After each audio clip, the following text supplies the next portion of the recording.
Hello, and welcome to Colored Commentary. I'm TJ, your average fan, and I'll be talking to you today about Game of Thrones House of the Dragon, Episode 8. And let's just get right into it, shall we? Spoilers!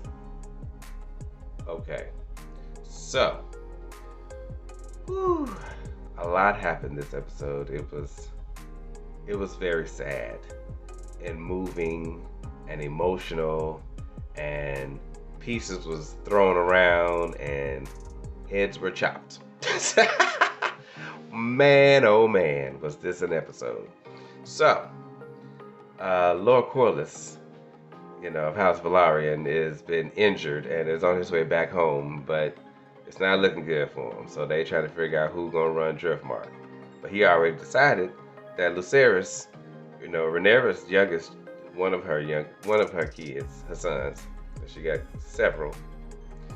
That he was gonna have Driftmark, but his brother is there arguing with his wife, Rhaenys, about who gonna run it, and I'm the real blood, and yada yada yada. And she got, I think it was Baela with her, one of the twins, Damon's twins, and she raising her. So she like, what? No. So he said he gonna take it up with the king. That's what he gonna do.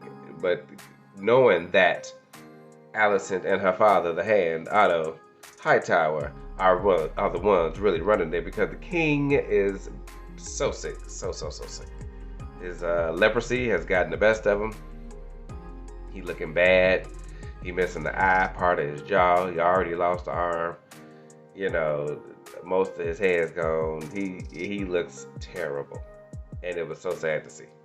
So anyway, Baela sends word to her mama and stepfather, her father and her stepmother, that this is all going on, and that this is what Valerian is about to do. Try to, if he called that into question, did he call in the boy's lineage into question, and then he calling her right to reign into question, and it's just a big domino effect of bullshit, basically. So they decide they're going back to King's Landing. So they go back to King's Landing. She go to see her father, who's sick, but she glad to see her. And he laying in the bed, and she introduced him to two new children she done had, besides the other three. Because let me think. Okay, it's Jacaerys, Lucerys, Joffrey, and then there's Aegon.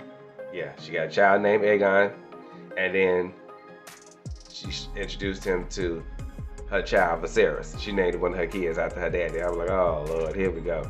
And she pregnant with another child in the moment. So she just having babies left and right. I'm like, wow. So he was happy to see the kids, and he was happy that everybody was all under one roof and everything. And then they let him know what was going on and that they needed his help or whatever. And so when the time came for all of this to go down, let's just say it didn't go as the Hightowers thought it was going to go. Otto sitting up there on the throne, yes, I speak for the king, and yada yada yada, and they let Valerian speak first, the brother, and he went hard, and then it was time for Rhaenyra to speak. So she get ready to speak, and who come walking in the door getting announced but her daddy, the king.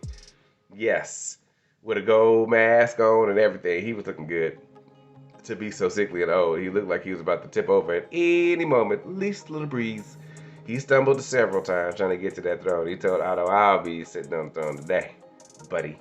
I'm making the decisions. So he like, what is going on? What is happening? It's already been decided. What is happening right now? And so once Princess Rhaenys said her piece about what her husband wanted, and she backed him on it, and yada yada yada. Okay, and the kids is getting married to each other. Oh, okay. Well, it's all settled there. What are we talking about? But the brother was not having it, so he done flat out called these boys bastards in court, and called Rhaenyra a whore. Oh, well, that did it. Daemon chopped his head because the king was talking about something. I'm going to have your tongue for that. Daemon was like, you can keep his tongue. Chopped his head in half. Whoa. Oh my God. So, yeah, that happened. So, no more questions on that. And the boys is marrying Baela and Rhaena. The two twins. Yeah, so that's what's happening there. They have dinner that night, and it was all emotional, and it was just so touching, and the toast, and everybody getting along, except for the kids, because they already been toxified and turned against each other. So where they was fun and having fun and being friendly when they was kids, now because they won, they've been told by their parents not to like them. Two, they've been away from each other for like 6 years. That was this episode's time jump. 6 years, yeah. And they just, they're not on the same page anymore. Aegon's still a little snotty-nosed brat, Aemon is like a fighting genius with his giant dragon and his one eye, The other daughter, who married Aegon and got kids with him, yes, they did that. Even though, how hypocritical when Alicent made a big deal about what she thought happened between Rhaenyra and Daemon in the first, second episode, whatever it was. Yeah, but you married your son to your daughter. How'd that work? Okay. Anyway, yeah, the kids still not getting along, and so they get into it with each other, per usual, and the parents have to break it up. And so after that, the king went on to bed, and then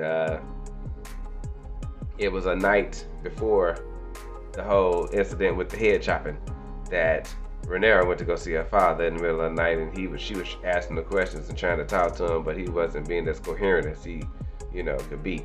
So now, cut to after dinner, he going to bed. Alicent come to give him his medicine and stuff and to tuck him in, and he talking, thinking that it's Rhaenyra. So he's talking about the prophecy, fire and ice, and all of that, and he's seeing that Rhaenyra has a child named Aegon. He also has a child named Aegon. So when he's talking to Alicent, she thinks he's talking about their child. So now, big ass miscommunication, and now she's gonna fight hard like hell to get her son on that damn throne, even though she knows he's a total asshole. She had to get rid of a chambermaid and slap him around because he basically raped her. And he's a douche, and he don't really care about this crap. He don't really want it. So it's going to be interesting to see that fight even begin to happen, with her trying to push him into different directions, because it's ridiculous. All he care about is drinking and whoring. So she gonna run off with that. I already know. And he took his last breaths at the end of this episode. I was so sad. I was like, oh, Viserys, King Viserys. It was like, I don't know what to think of you from episode 1 to now. It's like, oh my God, no, we can't lose the king. He's the best person on the show. The best person. He ain't did nothing but try to be a good freaking king. Okay, so yeah, that's how that episode ended. I can't wait to see what's going to happen next. How Alicent finna run ridiculous with this whole thing. She think he said to her, but he was really talking to Rhaenyra, but he didn't know it, and it's over now because he's dead, and can't nobody correct it. And Rhaenyra ain't going. She ain't going. So yeah, it's gonna be. This is where the fight is finna begin, and they still got 2 more episodes to go. I cannot believe it. I will see you guys next week for the penultimate episode of House of the Dragon. Until then, have a great day.